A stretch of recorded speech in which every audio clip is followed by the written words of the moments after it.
Rama gidesin. Abi eğilir mi? Kravatını düzledim. Evet.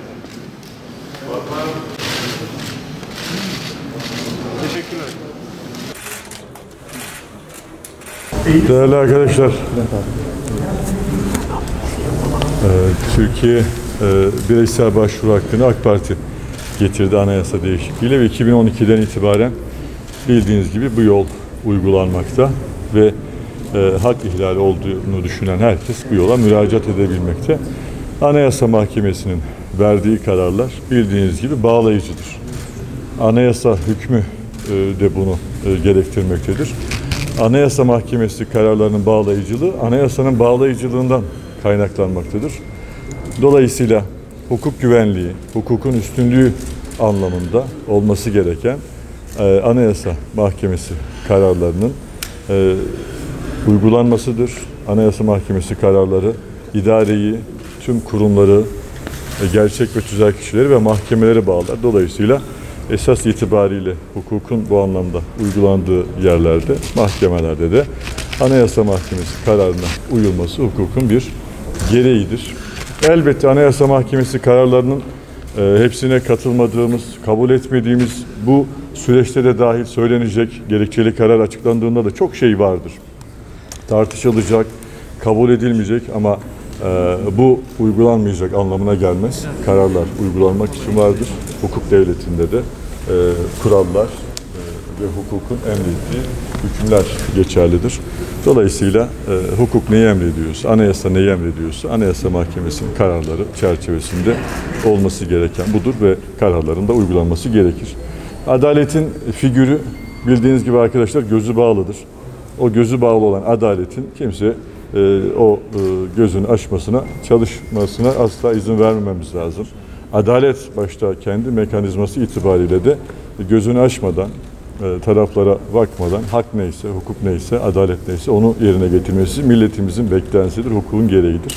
Dolayısıyla olacak olan hukukun emrettiği şeydir. O da Anayasa Mahkemesi'nin kararlarının bağlayıcılığı ve hukukun uygulanması, üstünlüğü, hukuk güvenliğidir. Anayasanın amir hükmü de budur. Hep beraber göreceğiz. Elbette kararlar eleştirilir, tartışılır, değerlendirilir.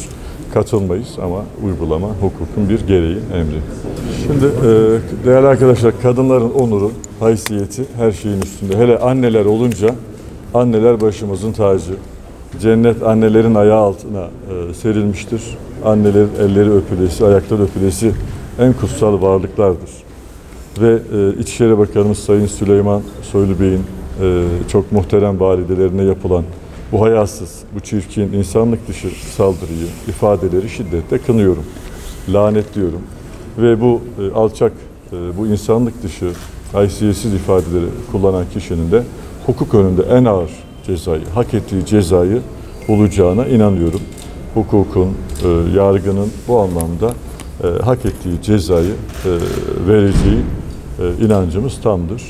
Ve bu konuda muhterem validelerine de bakanımızın acil şifalar diliyorum.